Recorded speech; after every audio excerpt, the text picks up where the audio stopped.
disturbing to watch. The way ahead, the nuclear industry perseveres through adversity.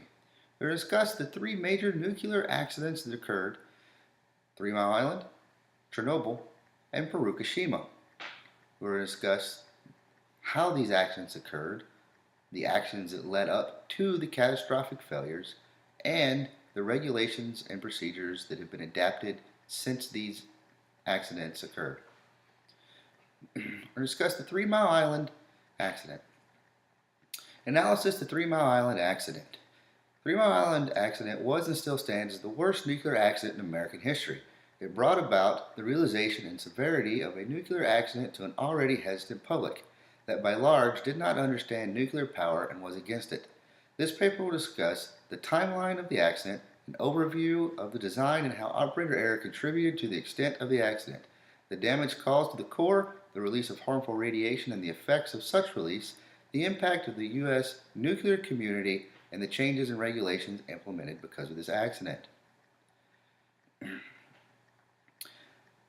As you peer downriver from the crossing of the Pennsylvania Turnpike and the Susquehanna River, the four cooling towers rear out of the trees as a beacon of remembrance.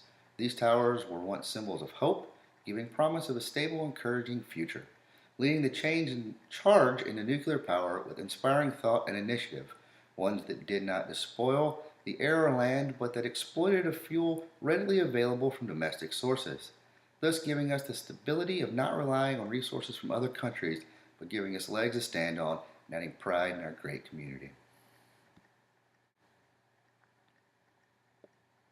At approximately 4 a.m.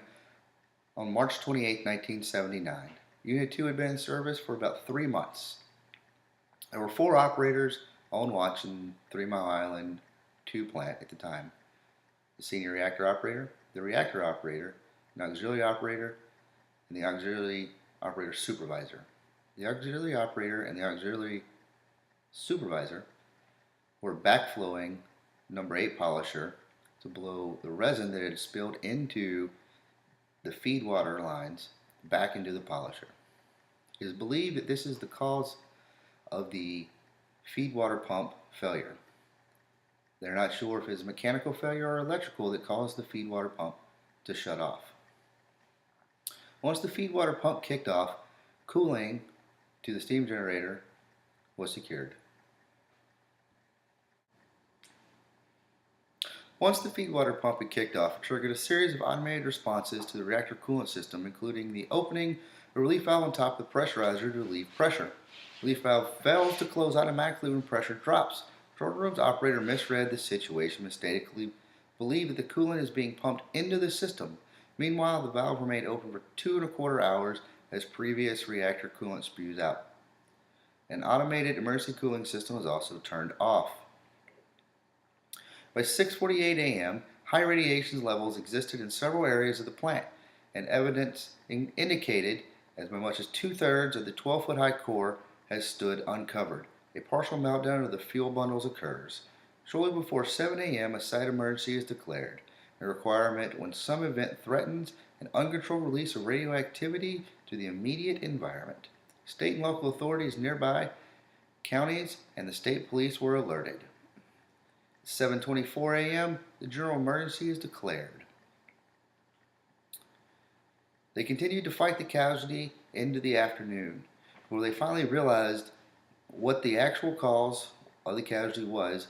They secured the blocking valve, therefore securing loss of coolant casualty to the core. But by this time, core meltdown had already occurred.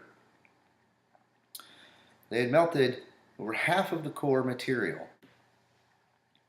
It is important to understand the events that occurred in a nuclear accident so we may absorb the severity of the damage and destruction. Shady maintenance, tags covering indication lights, poor design, and operator error all contributing factors to the severity of the accident and the eventual core meltdown. There are many detrimental side effects of core meltdown, even a partial meltdown. The major concerns are radiation release and the effects of this release. With any meltdown, there will be release of particulates from the core due to its deviation from design, and now in a possible uncontrollable state, it is guaranteed to have unpredicted behavior. This is evident in the meltdown of 3 Mile Island. We're taking a look at the radiation effects according to the official figures as compiled by the 1979 Kermit Commission from the Metropolitan Edison and the Nuclear Reactors Commission data. A maximum of 480 petabecquerels, or 13 million curies, of radioactive noble gases, primarily xenon, were released by the event. However, these noble gases were considered relatively harmless, and only 481 to 625 gigabetacurels, or 13 to 17 curies, of thyroid cancer-causing iodine-131 released. Total releases according to these figures were a relatively small portion of the estimated 370 ecobetacurels, or 10 billion curies, in the reactor.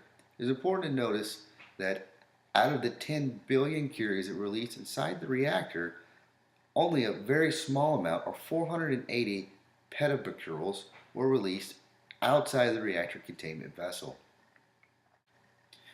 Using 480 petabecquerels, or 13 million curies, of radioactive noble gases that were released, we can predict the deaths that would occur from the 3 Mile Island incident. Using this, the overall absolute risk for induction of malignancy is approximately 4 cases for every 10,000 rad and 10 cases for every 100,000 persons per rad per year. With the risk period extending to 20 to 25 years after the exposure, it's approximately 400 deaths from radiation-induced malignancy after the exposure of 1 rad to 1 million persons, when all such cases occurring within 25 years of exposure are counted. To make these values somewhat more meaningful, we can consider the 3 Mile Island. Approximately 2 million people reside within 80 kilometers radius of this island. On the basis of population statistics alone, approximately 330,000 cancer deaths will have been expected.